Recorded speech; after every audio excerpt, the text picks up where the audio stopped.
I will be reviewing what could quite possibly be my favorite double New England IPA. But before I go further, you may notice the high-pitched whine in the background, which I'm going to try to noise filter out.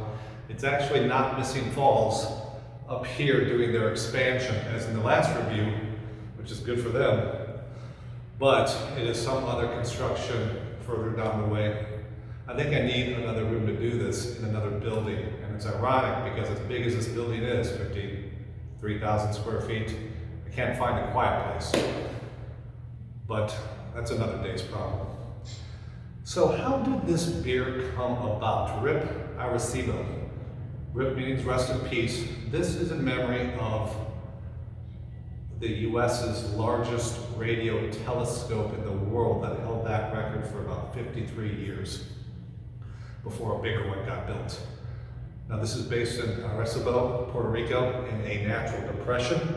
If you've seen a lot of movies, think 2010, A Space Odyssey, near the beginning, you see those farms of radio telescopes in the desert. This is a completely different telescope. This telescope in Puerto Rico was made in a natural depression with its detectors suspended above it. So kind of a totally different design. And it held that title as the largest radio telescope for 53 years. It was in operation from 1963 to 2020, and then it was decommissioned because there was damage by Hurricane Maria in 2017. They fixed a few things, limped it along, but then the cable structure supporting the detector on top fell, and it was irreplaceable. And if you see on the logo art, RIP is right where that detector is. You can see the cable suspending it, and that's the radio telescope in the depression. So what do radio telescopes do, and why did we create this one in the first place? Well, in the 60s or the late 50s, this was initially funded by DARPA, by the Department of Defense. Remember, we're in the Cold War now, we're building up nukes, and we want to see if we can detect ballistic missiles coming through the ionosphere, which is part of the Earth's atmosphere, that's good science. I'll sign off on that, that sounds important. And they did that for several years, and then it got handed over to the National Science Foundation. I guess they got the data they needed, and it got turned into more of a pure radio telescope. It started looking past the atmosphere of Earth, deep space. It was involved in SETI, the search for extraterrestrial intelligence, and it was also important to start looking at and cataloging near-Earth objects, which is what you see in the news. There's an asteroid or a comet coming within Earth, so many thousands of miles. So to catalog all those objects so we are better prepared, so we don't have to relive some of those action thrillers that we've all seen. So it did a lot of research for us, the US, and this is the kind of stuff I kind of liked as a kid, search for extraterrestrial intelligence, all that stuff, so it's kind of heartstrings on me. So that's why I made a tribute to it, being that the Double New England series is more science-y focused in the names and how I come up with these things. So what is in this beer? What makes these hop combinations different from all of our other Double New Englands? Well, this is kind of similar to the Three Legends, but double. It uses Citra and Mosaic like the Legends, but instead of Simcoe, we replace it with El Dorado. And you'll see that sneaking into more and more of our beers. We really like this hop. It brings a pineapple and mango essence to it. We released this as a lab rat in the Valley around March of 2021. Above a 4.0 on the tap, 4.07.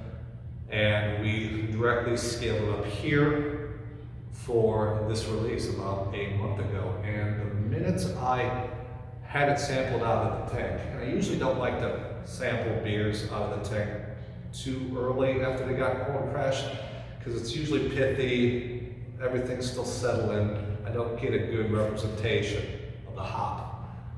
But this seemed to shine through immediately, and Carl, our head brewer, gave a sample to me, and I immediately fell in love with it. That El Dorado brings a very distinctive component to the aroma and flavor profile.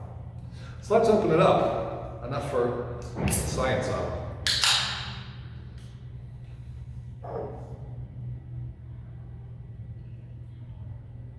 And we have dialed in our haze with all of our lab work we've been doing. We're able to keep this haze holding for months, which also keeps the flavor holding for months. Oh, pineapple right there, no lie. Mango is more of a subtle fruit, kind of just lends more body to it. Background kind of like vanilla beans in a stout. You don't really taste the vanilla, but it just brings a subtle, fuller body to it. That's kind of what this El Dorado does with the mango proportion. So let's give it a try. It smells. Too bad it's going to snow on the release day Friday because it's uber tropical. We'll bring a few palm trees in here.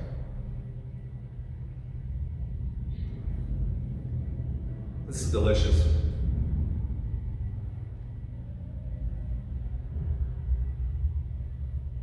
Sorry, I can't stop. So no, that is an awesome beer. I hope you guys come in for it. We're already thinking on some optimizations next year based on what this tastes like. We're always looking to improve. You'll see this on the shelves in stores probably already at Mars. I've seen a few check-ins, so I am following those check-ins on Untapped because that's where we make decisions on how much you like it. We look at your comments. We don't dismiss them. All comments are encouraged, even the bad ones. Constructive criticism is what we like.